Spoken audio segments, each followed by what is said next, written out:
So much for this, sir. Now shall you see the other? You'd remember all the circumstance. Remember it, my lord. Sir, in my heart there was a kind of fighting that would not let me sleep. Methought I lay worse than the mutins and the bilboes. Rashly, and praised be rashness for it, let us know warm discretion sometimes serves us well when our deep plots depall, and that should teach us there's a divinity that shapes our ends, rough hew them how we will. That is most certain. Up from my cabin, my sea gallants carved about me, in the dark groped I to find out them, had my desire, fingered their packet, and in fine withdrew to mine own room again, making so bold, my fears forgetting manners, to unsolve their grand commission, what I found, Horatio o royal navery, an exact command, larded with many several sorts of reasons important Denmark's health, and England's too, with such bugs and goblins in my lift that, on the supervised no leisure bated, no, not to stay the grinding of the axe, my head should be struck off. Is possible? Here's the commission. Read it at more leisure.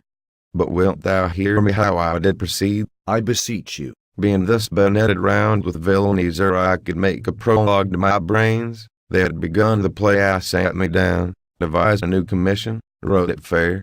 I once did hold it, as our statists do, herblessness to write fair, and labored much hard to forget the learning, but, sir, no will did me yeoman's service.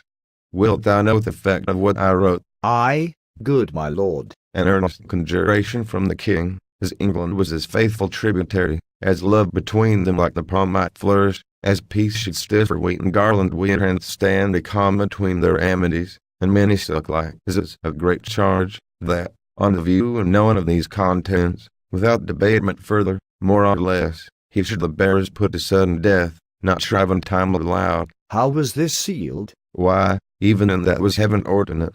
I had my father's signet in my purse, which was a model of that Danish seal.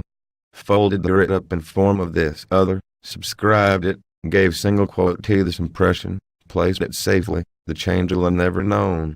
Now, the next day was our sea fight, and what to this was sequent thou knowest already. So Guildenstern and Rosencrantz got it? Why, man, they didn't make love to this employment. They are not near my conscience. Their defeatos by their own insinuation grow.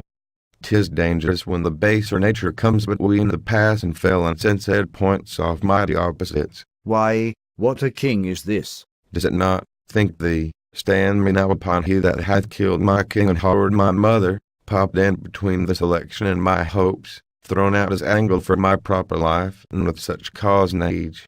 His single quote he not perfect conscience still quit him with this arm. And a single quote he not to be damned till let this canker of our nature combine further evil. It must be shortly known to him from England what is the issue of the business there. It will be short. The interim's mine. In a man's life's no more than to say one. But I am very sorry, good Horatio, that alertest I forgot myself, for by the image of my cause I see the poor traitor of his. I look o'er his favours. But sure the bravery of his grief did put me into a towering passion. Peace. Who comes here?